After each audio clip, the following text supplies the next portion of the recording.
Hi అందరికీ నమస్తే. చాలామంది మన ఛానల్ని సబ్స్క్రైబ్ చేసుకోకుండా చూస్తున్నారు.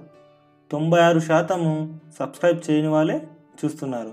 దయచేసి చూసే వాళ్ళందరూ సబ్స్క్రైబ్ చేసి మన ఛానల్ని ప్రోత్సహించండి, నన్ను ఎంకరేజ్ చేయండి. మీరు సబ్స్క్రైబ్ చేసుకోవడం వల్ల నేను పెట్టే ప్రతి ఒక్క వీడియో మీకు నోటిఫికేషన్ ద్వారా వస్తుంది. అందుకే మీరందరూ చూసే ప్రతి ఒక్కరూ మా ఛానల్ని మీరు సబ్స్క్రైబ్ చేసుకోవడం మరవకండి. మనము పాఠంలోకి వెళదాం. ఈరోజు మనము 1వ తరగతి 21వ పాఠమైన 1వ తరగతి తెలుగులోని 21వ పాఠమైన సింహం జింక పాఠంలోని కృత్యాలను చూద్దాం. కింది బొమ్మలు చూడండి, పదాలు చదవండి, అక్షరాలు చదవండి. ఈ అక్షరాలు వర్ణమాల గుణింతాల చాటులో గుర్తించండి. ఈ వర్ణమాల గుణింతాల చాటులో మీరు పుస్తకంలో గుర్తించండి. మనం ముందుగా పదాలు చదివి అక్షరాలను చదువుదాం. మొదటి పదం ఏంటిది? బాణం. ఏంటిది? బాణం. బాణం బాణం బాణం బాణం. తర్వాతి బొమ్మ తాళం. ఏంటిది? తాళం. తాళం. తర్వాత బొమ్మ సింహం. సింహం. సింహం. బాణం, తాళం, సింహం. బాణం, తాళం, సింహం. ఈ విధంగా మీరు చదవండి. ఇప్పుడు తర్వాతి కృత్యం నా ళ హ. ఈ అక్షరాలకు గుణింతాలు రాయండి, చదవండి. ఇక్కడ గుణింతాలు, నాకు గుణింతం రాద్దాం.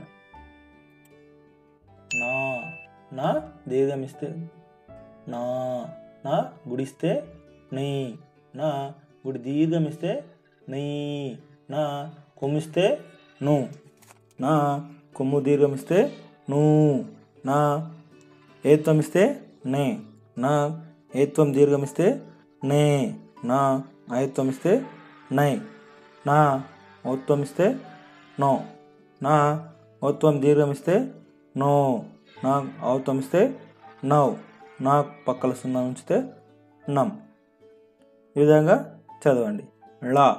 లా దీర్ఘమిస్తే లా, లా గుడిస్తే లై, లా గుడి దీర్ఘమిస్తే లై, లా కొమ్మిస్తే లు, లా కొమ్ము దీర్ఘమిస్తే ళూ, లా ఏత్వం ఇస్తే లే, లా ఏత్వం దీర్ఘమిస్తే లే, లా ఆయత్వం ఇస్తే లై, లా ఓత్వం ఇస్తే లో, లా ఓత్వం దీర్ఘమిస్తే లో, లా ఓత్వం ఇస్తే లవ్, లా పక్కల సున్న పెడితే ళం. తర్వాత హ.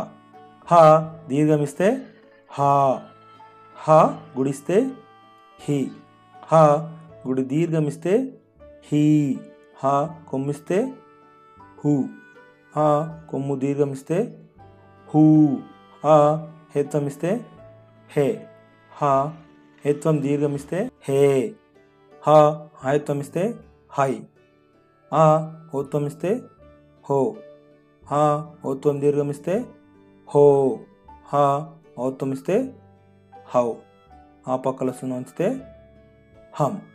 ఈ విధంగా మీరు చదవండి, రాయండి. తర్వాత కృత్యం కింది పదాలు చదవండి. గడిలో ఉన్న అక్షరాన్ని పదాలలో గుర్తించి సున్నా చుట్టండి. ఇక్కడ కొన్ని పదాలు ఇవ్వడం జరిగింది.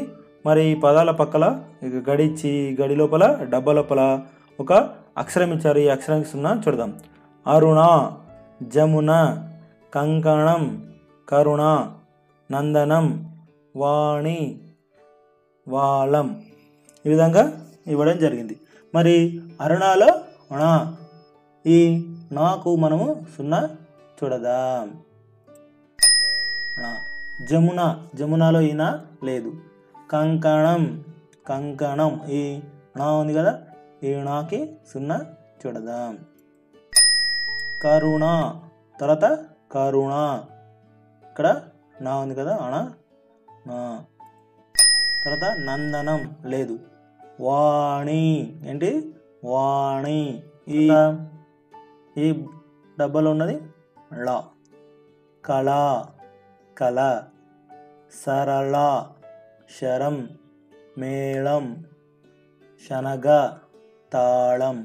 మరి ళ ఎక్కడెక్కడ ఉందో వాటికి 0 చూడదాం. కళ ఈ కళలో ళకి 0 చూడదాం. తర్వాత కళ ఇది కళ. తర్వాత సరళ ఈ సరళలో ళ. సరళలో 0 ళకి 0 చూడదాం. తర్వాత శరం. తర్వాత మేళం ఏంటి తర్వాత మేళం మేళం. మేళంలో ళకి 0 చూడదాం. తర్వాత శనగ. తర్వాత తాళం. తాళంలో ళకి 0 చూడదాం. తర్వాత ఈ మూడోది హ. వనం. హంస. హంసలో హకి 0 చూడదాం.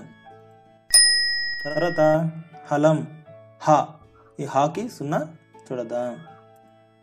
తర్వాత వరద. ఊహ ఈ హాకి 0 చూడదాం. తర్వాత పాయసం ఏమవసరం లేదు. తర్వాత హరిత ఈ హాకి 0 చూడదాం. ఈ విధంగా మీరు మీ పాఠ్యపుస్తకంలో చూసి 0 చుట్టండి. ఇప్పుడు తర్వాతి కృత్యం. కింది వాక్యాలు చదవండి, చూసి అందంగా రాయండి. మరి కింద వాక్యాలు ఇచ్చారు, కింద వాక్యాలని చూసి కింద అందంగా రాద్దాం. వాణి వీణ వాయించింది. వాణి వీణ వాయించింది. వాణి వీణ వాయించింది అనేది ఇక్కడ రాద్దాం ఈ విధంగా. తర్వాత హంస ఆకాశంలో విహరించింది. హంస ఆకాశంలో విహరించింది. ఇది ఇక్కడ రాద్దాం. తర్వాత హైదరాబాద్ మన రాజధాని. హైదరాబాద్ మన రాజధాని ఇక్కడ కింద రాద్దాం.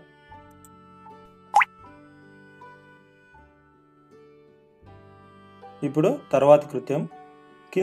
కింది పదాలతో వాక్యాలు రాయండి.